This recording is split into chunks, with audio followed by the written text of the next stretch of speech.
Dasar Tuhan baik, anugerahnya kekal selamanya.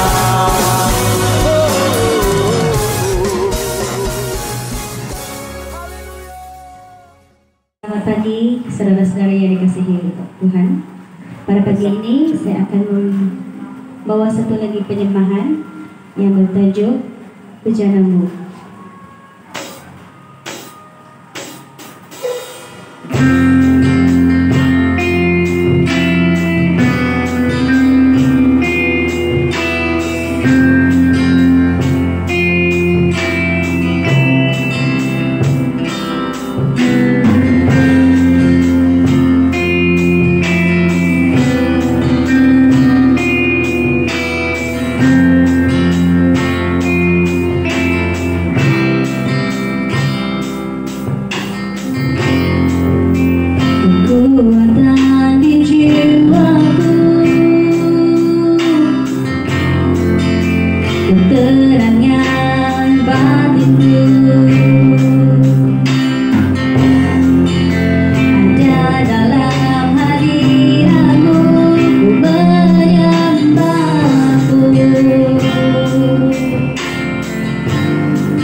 seterusnya saya memberikan waktu ini kepada Pastor Roslin yang akan memfokuskan firman Tuhan dengan kita pada pagi ini.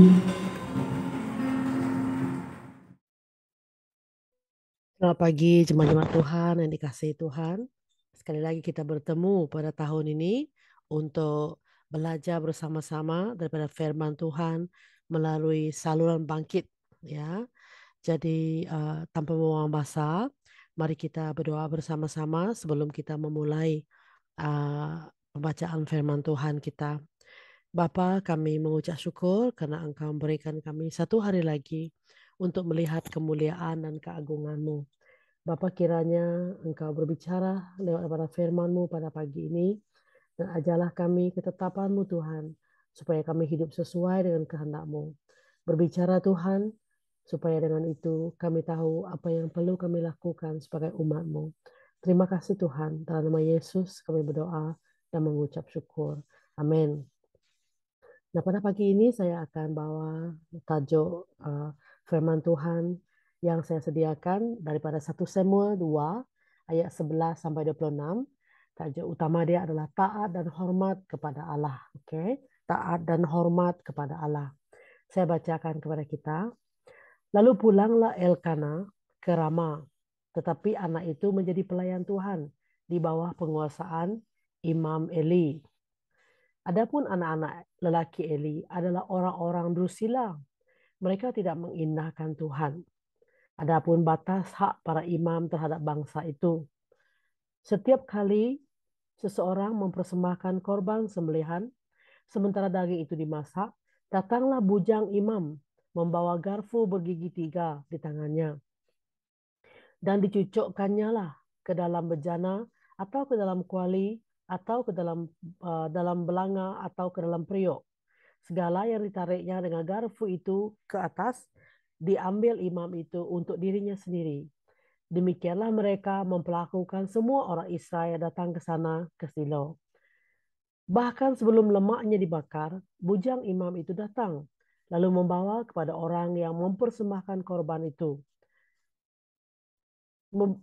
Berikanlah daging kepada imam untuk dipanggang, sebab ia tidak mau menerima daripadamu daging yang dimasak, hanya yang mentah saja.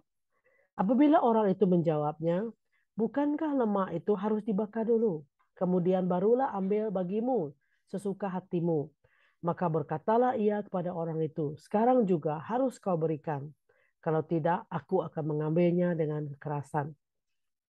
Dengan demikian sangat bersalah dosa kedua orang muda itu di hadapan Tuhan, sebab mereka memandang rendah korban untuk Tuhan. Adapun Samuel menjadi pelayan di hadapan Tuhan. Ia masih anak-anak yang tubuhnya berlilitkan baju efod dari kain linen. Setiap tahun ibunya membuatkan dia jubah kecil dan membawa jubah itu kepadanya. Apabila ia bersama-sama suaminya pergi mempersembahkan korban sembelihan tahunan, lalu Eli memberkati Elkana dan istrinya. Katanya, Tuhan kiranya memberikan keturunan kepadamu dari perempuan ini, pengganti yang telah diserahkannya kepada Tuhan. Sesudah itu pulanglah mereka ke tempat kediamannya. Dan Tuhan mengendahkan Hana, sehingga ia mengandung dan melahirkan 3 anak laki-laki dan 2 anak perempuan lagi. Sementara itu semakin bersalah Samuel yang muda itu di hadapan Tuhan. Eli telah sangat tua. Apabila didengarnya segala sesuatu yang dilakukan anak-anaknya terhadap semua orang Israel, dan bahwa mereka itu tidur dengan perempuan-perempuan yang melayani di depan pintu kemah pertemuan, berkatalah ia kepada mereka, mengapa kamu melakukan hal-hal yang begini? Sehingga ku dengar dari segenap bangsa ini tentang perbuatan-perbuatanmu yang jahat itu. Janganlah begitu anak-anakku. Bukan kabar baik yang kudengar itu, bahwa kamu menyebabkan umat Tuhan melakukan pelanggaran. Jika seseorang berdosa terhadap seseorang yang lain, maka Allah akan mengadili. Tapi jika seseorang berdosa terhadap Tuhan, siapakah yang menjadi perantara baginya? Tetapi tidaklah didengarkan mereka perkataan ayahnya itu, sebab Tuhan hendak mematikan mereka. Tetapi Samuel yang muda itu semakin besar dan semakin disukai, baik di hadapan Tuhan maupun di hadapan manusia. Nah, dalam cerita ini kita melihat ada dua jenis pelayan Tuhan di dalam bait suci Allah pada masa itu. Oke. Yang pertama tadi saudara-saudari ialah dua orang anak kepada Eli, yaitu Hofni dan Panahes. Mereka itu dikatakan dalam firman Tuhan tidak taat dan hormat kepada Tuhan. Apa yang mereka buat ketika bangsa itu memberikan persembahan kepada Tuhan? Mereka mengambil persembahan itu ketika sedang dimasak. Mereka mencucukkan garpu ke dalam itu dan mengambil apa saja yang mereka dapat di dalam periuk itu untuk diri mereka sendiri. Mereka memperlakukan orang seperti itu. Mereka dikatakan oleh firman Tuhan tidak mengendahkan Tuhan. Mereka melampaui hak mereka sebagai imam. Mereka tidak menjaga sikap mereka sebagai imam. Mereka menyalahgunakan kuasa sebagai imam dan mereka memiliki sikap yang rakus. Oke. Dan mereka juga memperlakukan korban persembahan dengan sesuka hati. Itu yang dikatakan oleh firman Tuhan. Di mana apabila umat Tuhan yang datang memberi persembahan tidak mau memberikan mereka daging yang belum dipanggang itu ataupun yang belum dibakar itu, mereka marah. Mereka kata, kalau kamu tidak mau bagi, kami akan rampas daripada kamu dengan kekerasan. Ya, dan mereka memperlakukan korban persembahan sesuka hati mereka. Mereka tidak hormat umat Tuhan yang memberi persembahan itu. Dan mereka memperlakukan sesuka hati mereka. Kemudian kita diceritakan ataupun diberitahu tentang seorang lagi pelayan yang ada di dalam bait suci pada masa itu, yaitu seorang anak kecil yang bernama Samuel. Ya. Samuel dikatakan sangat disukai oleh Tuhan dan manusia. Ya, dia kecil, dia adalah anak kepada ibu dan bapaknya, yaitu Hana dan Penina. Dan Samuel ini tadi adalah pemberian bapa kepada Tuhan. Samuel menjadi pelayan Tuhan di dalam bait suci. Tuhan menyayangi Samuel. Ibu bapa Samuel diberkati dengan 3 orang anak lelaki dan 2 orang anak perempuan karena apa yang sudah dilakukan oleh kedua orang ibu bapanya, yaitu memberikan Samuel untuk melayani Tuhan. Kemudian kita diceritakan semula tentang Imam Eli. Imam Eli coba untuk menasehati anak-anaknya. Dia memberitahu mereka bahwa perbuatan mereka itu salah, tidak sepatutnya dilakukan. Ya, mereka pula berbeza sekali. Mereka tidak mau dengar apa yang dikatakan oleh bapak mereka. Mereka tidak menghormati bapak mereka. Mereka mengabaikan teguran bapak mereka. Mereka tidak mau dengar. Mereka juga tidak menghormati Tuhan. Mereka berdosa terhadap Tuhan.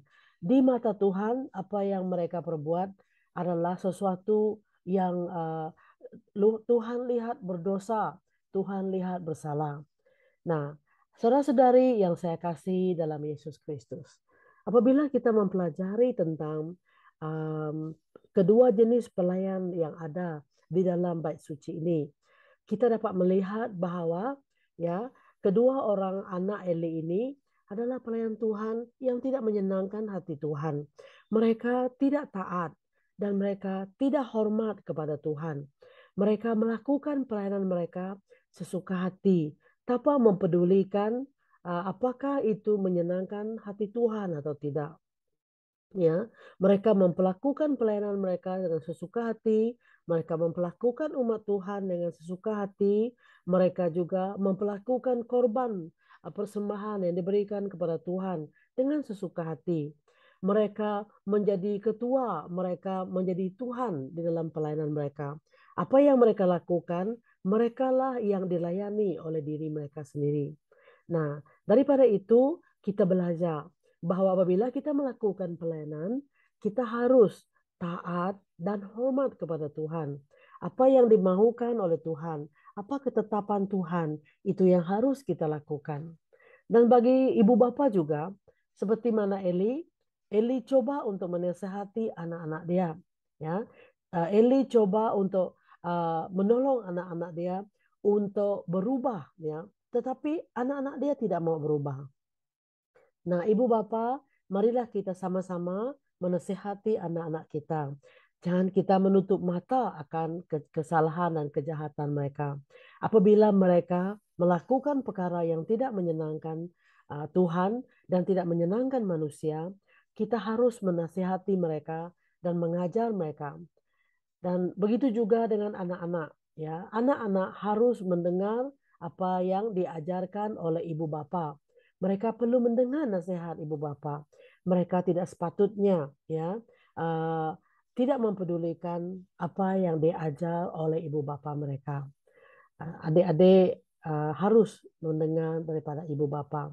Nah, saudara-saudari yang kita kasihi dalam Yesus Kristus, pada pagi ini mari kita berdoa, ya, supaya kita sebagai seorang pelayan di Tuhan, pelayan Tuhan ataupun melayani di gereja, kita akan melakukan pelayanan kita dengan baik. Berdoa untuk sikap hati kita dalam pelayanan supaya ia menyenangkan hati Tuhan dan memuliakan nama Tuhan. Kita juga mau berdoa supaya anak-anak kita menjadi anak-anak yang taat dan hormat akan Tuhan, supaya mereka terbuka hati untuk taat kepada apa yang kita ajarkan kepada mereka. Kita boleh mengingat mereka, kita boleh sebut nama anak-anak kita, sama ada mereka masih kecil atau sudah besar atau sudah bekerja, asalkan mereka anak-anak kita berdoa untuk mereka. Dan yang ketiga, marilah kita menjadi umat yang cepat sekali bertobat apabila kita ditegur oleh Tuhan. Supaya kita menjadi orang Kristen yang tidak tegar tengkuk, yang tidak keras kepala, tetapi umat Kristen yang siap untuk berubah, siap untuk dibentuk, siap untuk tunduk kepada Tuhan apabila kita ditegur. Mari kita berdoa bersama-sama. Saya akan pimpin kita dalam doa. Bapak, terima kasih untuk firman Tuhan yang kami sudah pelajari daripada 1 Samuel 2 ayat 11 sampai 26 sebentar tadi. Tuhan, kami sudah mempelajari apa yang sudah dilakukan oleh kedua orang anak bujang Eli yang tidak menyenangkan hatimu. Mereka memperlakukan pelayanan mereka dan memperlakukan orang lain, malah memperlakukan Bapa dan Tuhan sesuka hati mereka. Mereka tidak melihat atau tidak hormat kepada orang-orang itu, termasuk Tuhan sekalipun. Bapa, kami tahu Bapa Surgawi, sikap mereka tidak menyenangkan hati Tuhan. Sikap mereka melanggar kehendak Tuhan. Sikap mereka adalah sikap yang berdosa, yang tidak membuatkan Tuhan gembira, yang tidak disukai oleh Tuhan. Bapa, kami berdoa pada saat ini, tolonglah kami supaya kami memiliki sikap hati yang menyenangkan hatimu dan memuliakan namamu apabila kami melayani. Tolonglah kami untuk sentiasa menyelidiki hati kami, supaya hati kami Tuhan tidak menentang atau bermusuhan dengan Engkau. Biarlah kami melayani Engkau dengan kekudusan dan ketulusan, dan Engkau akan menyenangi sikap perbuatan dalam pelayanan kami. Kami juga berdoa untuk anak-anak kami Tuhan. Berbelas kasihanlah kepada anak-anak kami dimanapun mereka berada. Tuhan, kami berusaha untuk mengajar, mendidik, menasehati anak-anak kami. Kami berdoa Tuhan, berilah kami hikmat dan kebijaksanaan bagaimana untuk mendidik mereka. Berikan kami Bapa Surgawi kemampuan, kesabaran, sukacita, dan keyakinan bahwa anak-anak kami adalah orang-orang yang akan dibentuk oleh Engkau, dan Engkau memiliki rencana yang baik bagi anak-anak kami. Berilah kami hemat Tuhan untuk mendidik dan membentuk mereka, supaya mereka menjadi anak-anak yang taat dan takut kepadamu, seperti mana Samuel yang kami telah pelajari sebentar tadi. Kami juga berdoa pada saat ini Tuhan, supaya kami menjadi orang-orang yang cepat bertobat bila Engkau menegur dan mengajar kami. Jangan biarkan kami keras hati, jangan biarkan kami buta atau tuli Tuhan, apabila Roh-Mu berbicara kepada kami. Ajarlah kami untuk tunduk dan taat kepada perintah-Mu. Ajarlah kami untuk tunduk dan taat kepada ajaran-Mu Tuhan, supaya dengan itu kami akan menjadi orang-orang yang diberkati yang dikasihi oleh Engkau. Terima kasih Bapa, terpujilah namamu. Dalam nama Yesus kami berdoa dan mengucap syukur. Amin. Ya, persekutuan kita pada pagi ini sampai di sini saja. Tuhan memberkati, kita akan jumpa pada besok pagi. Tuhan memberkati. Amin.